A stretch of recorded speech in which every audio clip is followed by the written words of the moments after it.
Welcome to SVG-TV News for Monday, October 10th, 2016. I am Jennifer Richardson with the details. Revealing on radio today that his opposition New Democratic Party, the NDP, carried out an extensive analysis into the cost and work at the Argyle International Airport. President Arnhim Eustace says the results revealed that the air facility will not be completed before 2018. The opposition leader said that this investigation was conducted by Stewart Engineering Limited, a private firm that has carried out projects locally and regionally. Eustace said that the report, which was done 8 years ago, was finally released and disclosed that the airport would cost $1,103,1,032. He said this is way under the estimates of just $400 to $500 million, which the ruling Unity Labour Party has estimated. Over $1 million. Shortly after you released the estimate, the management of the International Airport Development Company, IADC, a wholly owned government entity which had the responsibility of constructing the airport, increased their construction costs just on the basis of their report by over $1 million, $100 million, just on the basis of the estimate they gave, because they were talking about 400 and 500 yes, true. million. I remember that. And they say now, we stand by the estimates which we have determined and provided to you.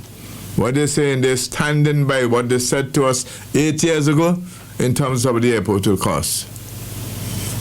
$1.1 billion, and they stand by those estimates. Reading from several pages of the report, the president of the New Democratic Party also outlined that certain prerequisites have not been followed through for international certification, such as economic feasibility report and an economic study. The need for an economic feasibility study of the airport project should to show in what ways development would impact the national economy, what it will do for us in terms of income. So you're not just building an airport, but what's the benefits of building an airport? 3, an environmental and social impact assessment to determine especially the negative impacts which such a development may have on the physical environment and the neighboring communities, and to establish an environmental management plan which will seriously address the measures needed to ease that situation, mitigation measures. 4, the government must own all the lands on the proposed airport facility on which it will be built. The opposition leader also alleged that the equipment and materials purchased to construct the Argyle International Airport are inferior and can be easily corroded. Access roads to the Argyle Airport site are still to be completed. Essential navigation equipment are yet to be installed in the airport tower. The certification of the airport facility by the international agencies is yet to commence. The certification process is yet to commence. It hasn't started yet, but you can certify the airport and say it's ready to go internationally. The process of certification is a very serious matter, not only for St. Vincent, but for the Caribbean region as well.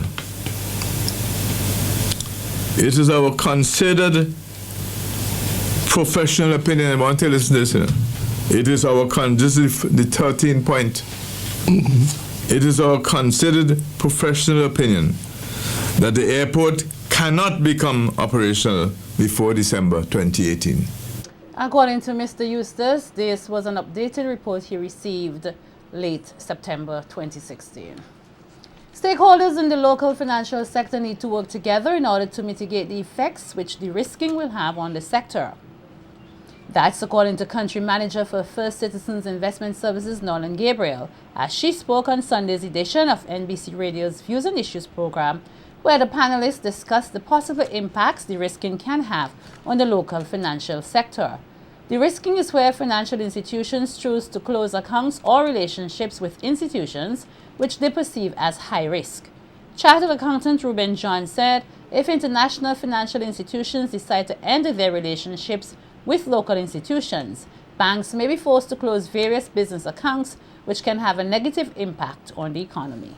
In addition to that, the banks that are currently providing correspondence services to the non-bank sector have been under tremendous pressure in recent time to close a lot of the accounts. And these are business accounts? Business accounts. As a matter of fact, what they have done is that the banks have said, listen, they have gone as far as saying, we are not going to allow companies to operate savings accounts. You have to operate current accounts. So where you would have operated a savings account and earn 2%, 3%, now you have to do a current account, 0% interest. So that's another negative. So businesses are being forced now to think differently, to rewrite the script. What do I do with surplus if I can't keep it at Bank of St. Vincent to earn me interest? Am I now being forced to reinvest? Yeah, but you see, again, you have to look at the opportunities for investment. We don't have much opportunities for investment. Norlann Gabriel of First Citizens Investment Services said, whilst the forced closure of business accounts may create opportunity for local investment, it has greater potential to have a destabilizing effect on the economy.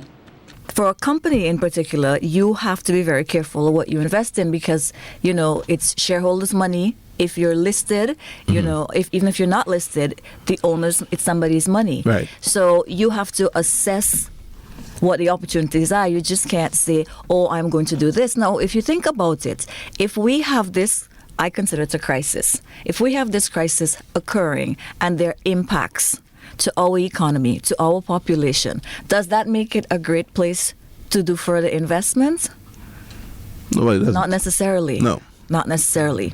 Yeah. So while it does create the opportunity there for investment, instead of hoarding that money, you have to look at what the effect is to the economy as a whole, because there's a destabilizing effect when we look at the fact that we may lose corresponding banking relationships and trading relationships. Gabriel said one possible means of mitigating the effects of de-risking is through a collaborative effort with local stakeholders in the financial industry. The thing is, amongst the stakeholders, it seems as if we're almost operating in a silo kind of system, because all of the stakeholders have to sit down at this point and come up with a solution that kind of works for everybody. Instead, we're saying, okay, well, we're going to do X. Well, that may work for us, but it may not work for the person that you have the relationship with. We're not having all of these discussions in concert, and it's clear that we have not, met our goals in terms of communication to the general public, because there's, as indicated earlier, there is still a lot of resistance just in the gathering of this KYC information. So it means that the public has not yet understood what the issues are that is facing the institutions and the industry. Calls continue to be made here for Vincentians to emulate the spirit of Joseph Chatouillet. Issues surrounding the Garifuna resistance struggle for independence were discussed on last Sunday's edition of Hits Talk. As SVG prepares to celebrate 37 years on independence, historian Dr. Adrian Fraser noted that Vincentians must look back at what happened in the past and build on what was left behind by the Garifuna people during the struggle for SVG's independence. Fraser added that whilst much of the heritage of the Garifuna people have been lost due to the effects of colonialism, he noted that Vincentians have much to be proud of due to the exploits and struggles of Joseph Chatouillet. The struggle played a very important role at that time. And I'm saying that today, when we look at Chatouillet, there's a spirit of those people that we have to be able to recapture. Because we have gone through this whole colonizing era, and we have lost a lot of things. And for us, our independence was to some extent an accommodation, because naturally there are a lot of things that happen in the same time. But the people who we have to pay a lot of attention was those people from the very beginning stood up and fought and show what a small people with limited equipment could do, limited weaponry could do against a powerful country. I think that's one of the lessons we have to learn, that even though we are small, there are certain things we could bring onto the picture to help us in our struggles. Meanwhile, Venezuelan Ambassador Yuri Pimentel noted that independence is about struggling to create a better life for one's people, and noted that a nation must collaborate with another in order to be truly independent. We just can't be independent if we work together, because how Venezuela alone can do anything, or St. Vincent, or St. Lucia, or it's impossible, We have to work together, taking each other as equals, not trying to be more than the other. And that's the really integration. And this was an idea that was very well worked and discussed by Bolivar. He understood in the beginning of the 19th century that the independence was impossible if we weren't integrated. And I think that's what I rescued from the thinking of Bolivar to these days, is this idea that first, we have to fight for independence each day. What means independence? The possibility of getting better way of life for our peoples, and to take our own decision without the dependence of the big powers in the world. This country's death toll is now up to 22, with the recent murder of 10-month-old Ozari Lee. According to reports, the incident occurred in the Glen area at 6:40 p.m. on Friday the 7th October. Reports state that the audio technician Mozart Lee, father of the 10-month-old deceased, was at home with his family where he operates his business when an assailant allegedly shot at one of his customers and hit both Lee and the mother, who had the deceased child in her arms at the time. The child was hit in the chest and died from his injuries at the Milton Cato Memorial Hospital hours after the incident. According to Al Bruce, brother of Mozart Lee, while his hospitalized brother remains in stable condition, the emotional pain is extensive. But for now, my brother, he's stable for now. He seems stronger today than he was yesterday. The tube he had on his side is been removed. He's talking strongly now. He's breathing off his own. I shook his hand and he's pretty strong. So it's looking okay, but I spoke to the doctor, and the bullet is still, it went through his chest and it's lodged around by his lung. Right? So they say then they're not going to attempt to remove it unless it becomes infected. The mother, she's still pretty broken up about it. Naturally. Yeah. So. But what about her health? Yeah, she's okay. She's okay. She's stable? Yeah, like I said, she got hit in both arms. Mm-hmm. It's nothing too serious? It's not too serious. Mm-hmm. When you see her, she's still broken up. My cousin, he cried all day yesterday. I went to see him today, and he's doing better, but he still speaks of it. Yeah. Bruce is convinced that the tragic incident had no connection to his family and is aggravated that the perpetrators chose to go to his brother's family home to perform such an evil deed. What I'm broken up about is that whoever is responsible for this chose to come to our house to do that. I'm saying it could have been anywhere. Like, it didn't really matter. He didn't care if they were innocent casualties or whatever the case may be. But yeah, like I said, we're pretty okay. Like I said, it has nothing to do with us. We're not involved with it in any way, shape, or form. Mm-hmm. Can you tell me more about the baby? And he was at the point now where he really started to appreciate his dad. Every morning he would get up and he would bring him outside. Every morning. And he's, I don't know, from what I'm seeing, right, is that the kid was just at a point where he started like grabbing his ears and slapping his face, even if he's with his dad and I reach for him, he wouldn't come to me. Or if he's with me and he hears that voice, he would want to go. So that's pretty hard to take. Meantime, Superintendent of Police and person in charge of the South Central Division, Elton Jackson, wasn't able to confirm whether the deceased infant received a direct shot, but stated nevertheless the incident is unsettling. I'm a father, and it bothers me really to know that an innocent child would have lost her life under such circumstances. It is something that when incidents of violence occur, we are we are not feeling comfortable with that. But it's even worse when vulnerable persons are involved. And it is a very sad day for us. Superintendent Jackson said persons have been cooperating with the police regarding the investigation. We are ongoing in terms of our prevention method, and it is working. We from our standpoint, we see the success of our methods, our patrols, and other methods that we use to detect and to prevent crime in this area. We are not at all comfortable with any incident of violence or any crime whatsoever.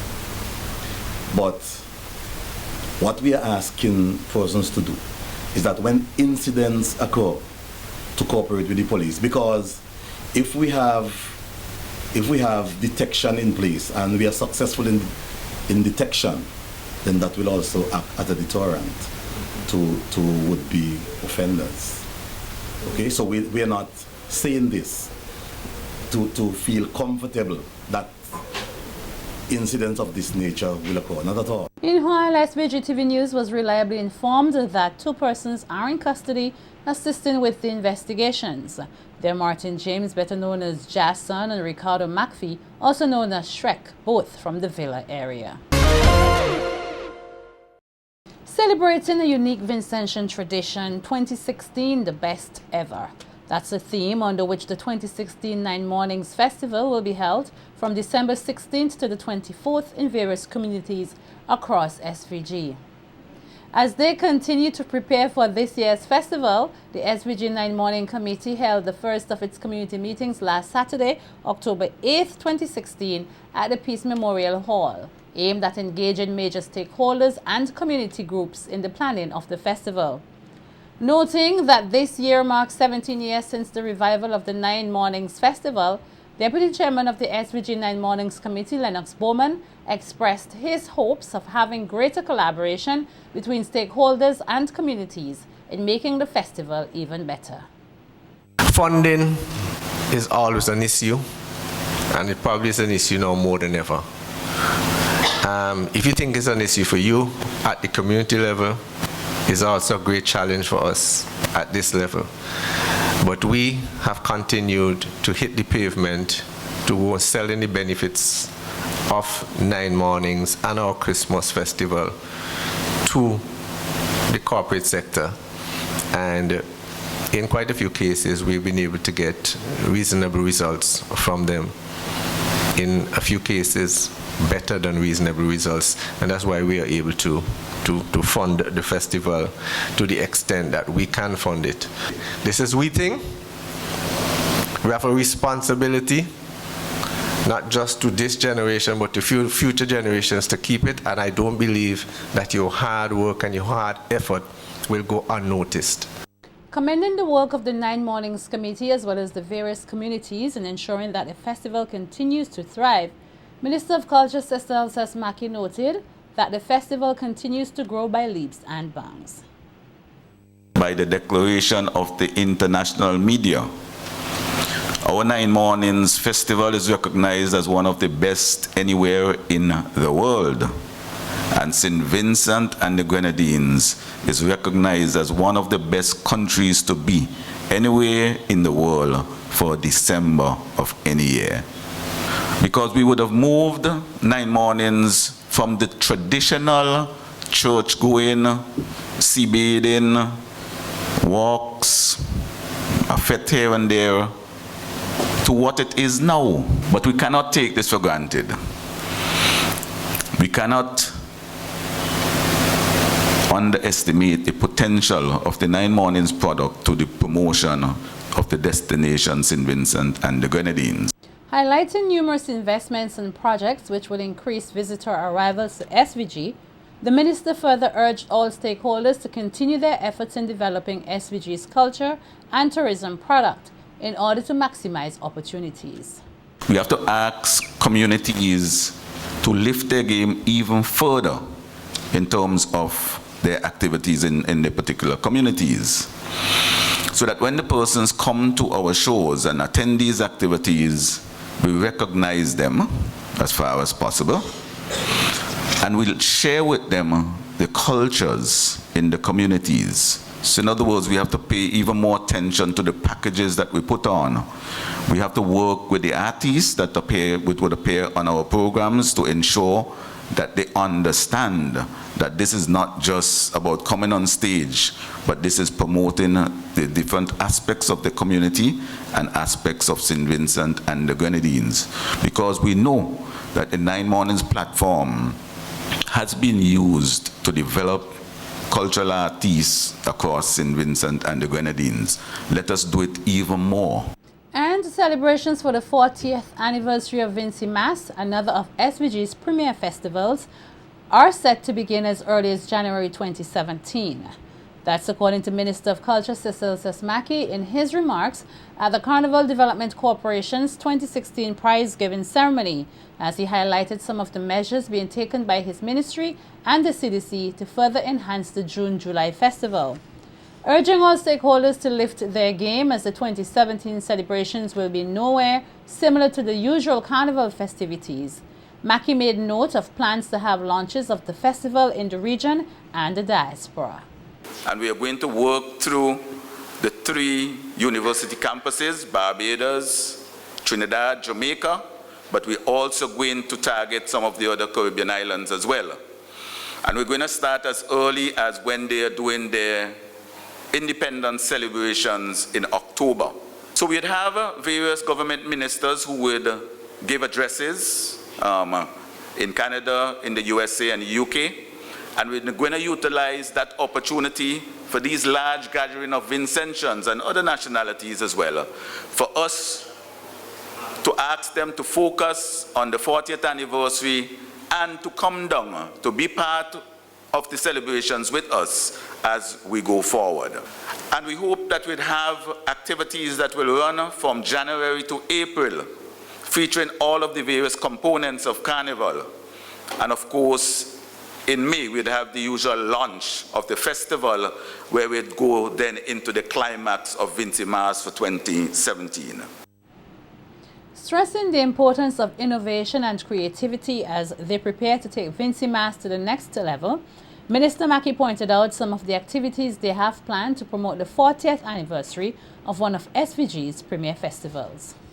I think we have the opportunity right now to be innovative, to be brave, and to implement things differently for 2017.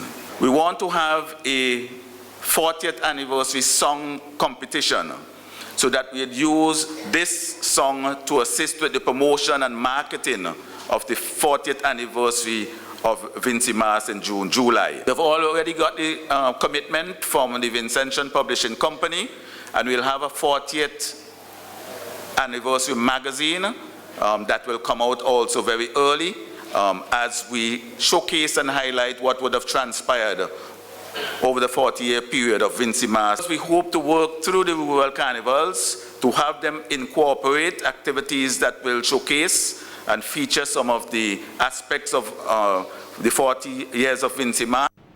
Noting that there will also be noticeable changes in CDC organized shows in an attempt to attract more patrons, Chairman of the CDC, Ricardo Ricky Adams, said particular attention will be given to gaining more support from the youth.